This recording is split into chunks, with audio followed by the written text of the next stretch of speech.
connais la phrase. La manière dont tu me traites aujourd'hui, tes enfants ils vont te traiter pareil demain. Cette phrase toxique qui mérite qu'on en parle. Ah ouais, donc si je comprends bien, selon ta logique, si j'apporte amour, bienveillance et respect à mes enfants, ils me traiteront avec la même considération que toi qui m'as comparé sans cesse à mes cousines, rabaissé à chaque occasion, fixé des standards impossibles à atteindre, vraiment une équation non résolvable. En fait, cette phrase c'est juste une technique de manipulation pour te faire culpabiliser et te maintenir sous contrôle. La vérité, tes enfants, ils vont traiter en fonction du modèle que tu leur donnes, et pas selon comment tu traites tes parents. Si tu brises le cycle de toxicité en devenant le parent que tu aurais aimé avoir, tes enfants, ils apprendront le respect authentique, pas la soumission basée sur la peur. Alors rappelle-toi, t'es pas responsable des blessures de tes parents, mais t'es responsable de ne pas les transmettre à tes enfants. Tu sais, des fois, c'est pas toi le problème, c'est tes parents. Certaines personnes ont grandi avec des parents toxiques. Des parents qui t'ont appris à douter de toi-même, par exemple. À t'excuser pour tout et à croire que t'es jamais assez bien. Ils te rabaissent. Indirectement, ils t'ont rabaissé et c'est pour ça que t'es comme ça à l'heure actuelle. T'as juste une impression de jamais être assez bien. Et le pire dans tout ça, c'est quand t'es jeune, tu comprends pas. Tu prends des années à comprendre qu'en fait le problème c'était pas toi. Le problème c'est eux. Le plus dur dans ce genre de situation, c'est savoir se détacher sans culpabiliser. Parce que indirectement, on te fait comprendre que les parents, ils ont toujours raison. Alors que même ça, c'est faux. Les parents peuvent se tromper.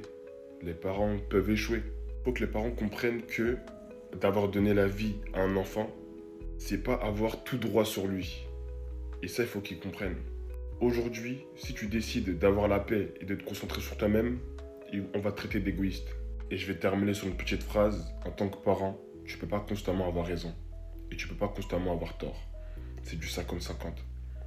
Apprenez à vous remettre en question. Répondre à ce commentaire parce que ça en dit long aussi sur les parents narcissiques, le pourquoi et le comment de j'ai réussi à couper les ponts avec mon père. En fait, il faut savoir que le parent narcissique n'a pas envie que vous réussissiez. Parce que le fait que votre vie soit un échec, selon sa propre narration, ça lui permet d'avoir de l'ascendant sur vous, une forme de pouvoir. Tant que vous êtes nul, encore une fois selon lui, et ben lui, il est au-dessus. Mais quand vous réussissez quelque chose, alors bien sûr, il va pas du tout le célébrer, il va pas du tout vous dire bravo, mais il va s'en servir pour se faire mousser vis-à-vis de l'extérieur. Je vous donne un exemple.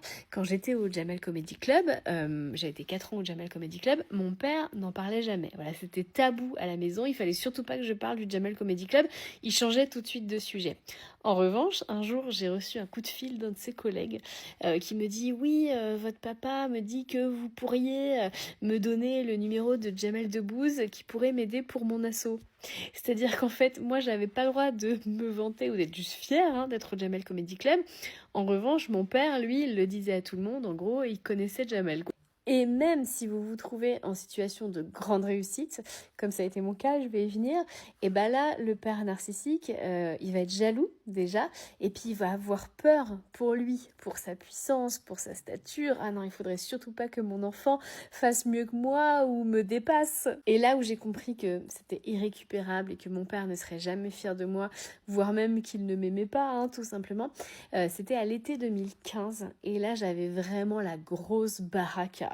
Donc j'étais au Jamel Comedy Club et en plus de ça, je travaillais avec Nikos Aliagas. J'étais l'humoriste de Nikos Aliagas sur Europe 1. J'étais la seule humoriste de Nikos dans son émission Sortez du cadre sur Europe 1.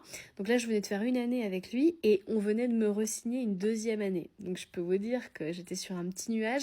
Et donc j'arrive cet été-là chez mon père, ravie. Je me dis, mais enfin, mon papa va m'aimer, il va être fier de moi. Je gagne ma vie avec des blagues. J'ai un salaire de médecin. Et ouais, j'ai gagné beaucoup d'argent à l'époque.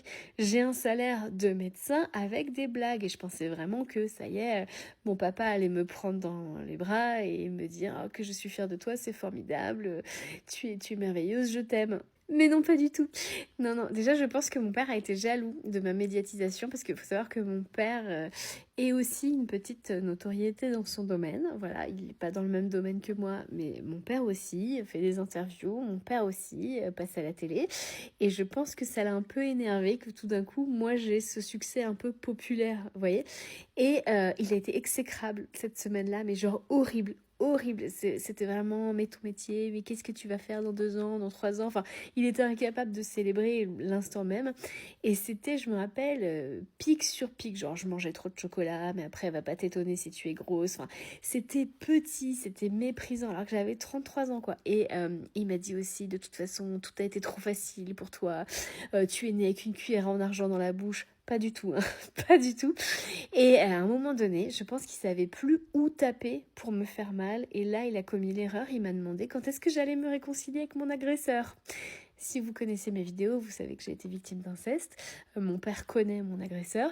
Et là, tout d'un coup, il me parle de mon agresseur. Mais je pense que c'était plus fort que lui, c'était plus grand que lui. C'est-à-dire, il ne savait plus quoi faire pour me faire mal. Donc voilà, non seulement le père narcissique ne sera jamais fier de vous, mais en plus, il aura toujours envie de vous faire du mal, voilà, quitte à être vraiment très très malsain, très très pervers.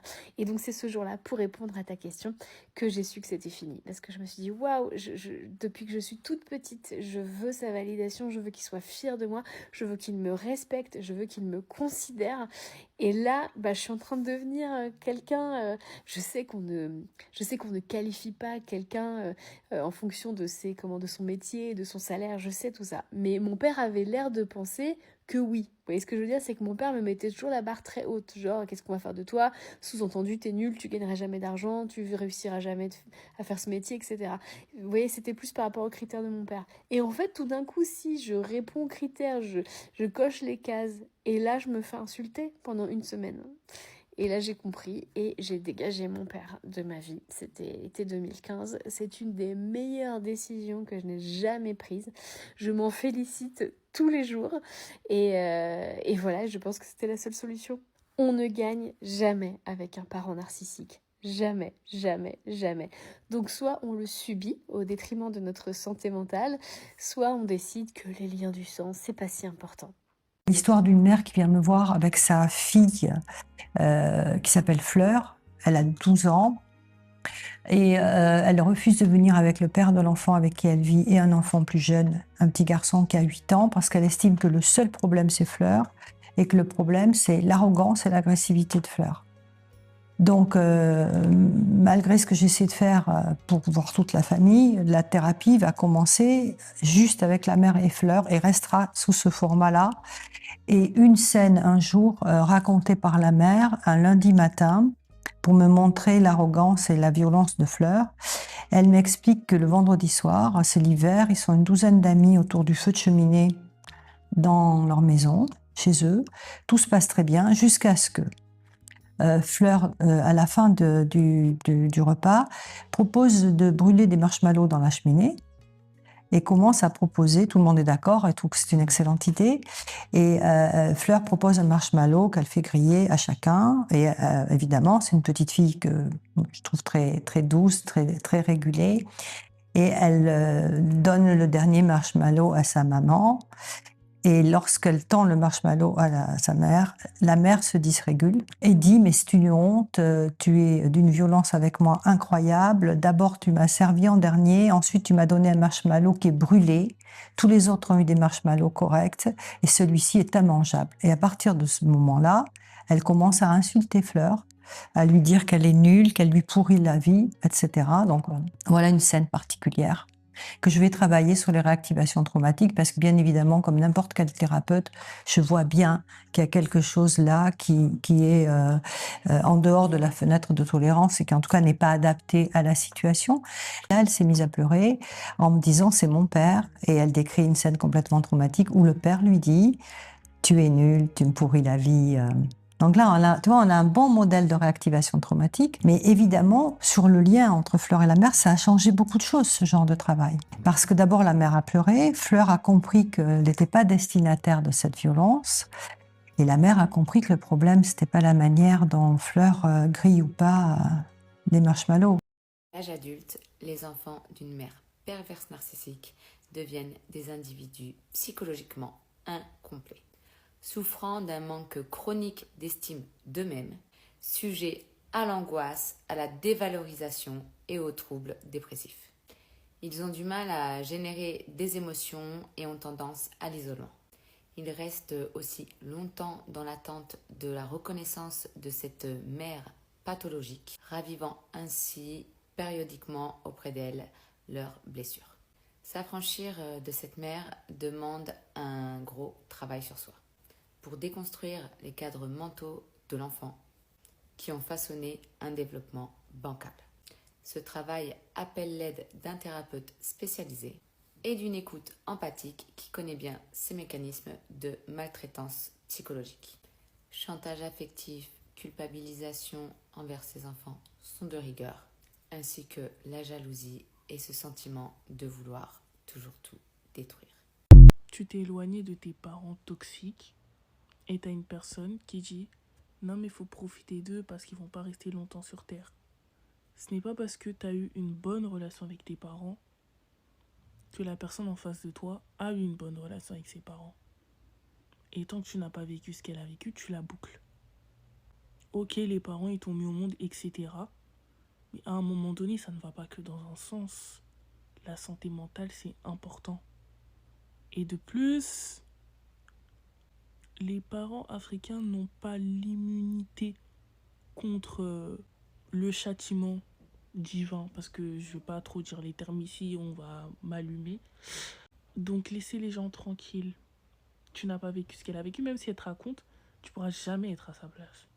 Donc tu peux pas te permettre d'ouvrir ta gueule et dire non mais ils vont mourir un jour. Et donc la personne elle l'a perçue comme ça, elle a été maltraitée psychologiquement, physiquement, des parents narcissiques, elle l'a ressenti comme elle devait le ressentir. Et toi, tu veux lui donner des leçons. Or que tu n'as jamais vu. En fait, shut up. En fait, taisez-vous, en fait. C'est pour ça, moi, je vous déconseille de raconter vos traumas et tout. Enfin, vos traumas. Allez-y voir un psy en vrai de vrai. Le psychologue, il va pas vous dire ça. Hein. Il va pas vous dire, ouais, c'est tes parents, king. Tu vois, il va te donner des solutions pour que tu ailles mieux et tout. Mais les gens de dehors, qu'ils ont la bouche, ils parlent d'un tas. Bref. La vérité, hein, ils parlent un tas. Vous savez, couper les ponts avec un parent toxique, c'est à la fois bénéfique et nocif. Je sais pas si vous voyez ce que je veux dire, mais autant c'est bénéfique parce que t'as plus à dealer avec ce parent, tu coupes tout contact, donc tu préserves ta santé mentale, tu préserves ta paix, tu peux commencer à te reconstruire, à guérir tes traumas et aller mieux. Mais d'un autre côté, il te manque un parent quand même. Et là, je parle dans le cas où ça concerne qu'un seul parent, mais quand c'est les deux, c'est pire. Déjà, le plus dur, c'est de te reconstruire en admettant que là où les personnes qui t'ont mis au monde ne te veulent pas que du bien. Et ça, je pense, c'est le plus dur. Genre le fait de réaliser que la personne qui est censée t'aimer inconditionnellement t'a causé toute cette peine et tous ces traumas. Et ensuite, le plus dur, c'est vraiment d'apprendre à vivre sans ce parent ou ses parents. Dans le sens où, à chacun de tes accomplissements, ils seront pas là pour t'applaudir ou pour te dire qu'ils sont fiers de toi. Et des fois, tu traverses des moments dans la vie, genre des moments difficiles, des moments où tu te dis purée, j'aimerais trop que ma mère ou que mon père m'aide à traverser cette situation. Genre tu te dis purée, j'ai besoin des conseils de ma mère, j'ai besoin du réconfort de mon père. Et tu peux pas avoir ça parce que ils sont toxiques et que vous parlez pas.